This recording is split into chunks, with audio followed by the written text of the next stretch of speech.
Now, President Trump says the US's top diplomat, Marco Rubio, is talking to Cuba as the Caribbean island faces a shortage of fuel amid a US-led oil embargo. Speaking to reporters on Air Force One, President Trump called Cuba a failed nation and said Cuba should make a deal with the US. Cuba's energy crisis is deepening, with state media reporting that fewer than half of Havana's waste disposal trucks are able to operate. Rubbish is now piling up in the streets, putting people's health at risk. Our Cuba correspondent Will Grant reports.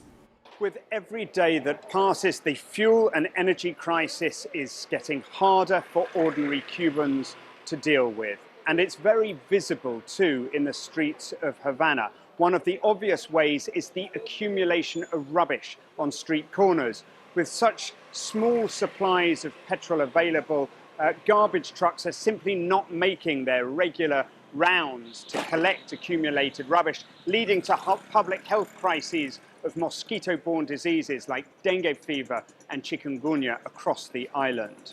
This is also a working day in Havana, and there are very few vehicles on the road. The price of fuel has skyrocketed, including on the black market. And those who are on the roads tend to be electric vehicles that are charged at home when the power comes back on, or those making only necessary journeys. This is also beginning to affect cultural life in Cuba. The island's book fair has been indefinitely postponed, as has its cigar festival, an important part of the calendar for the government, with which it generates millions of dollars for its healthcare system. But given that they simply couldn't ferry the participants around from the cigar fields to the factories, they had to postpone it indefinitely.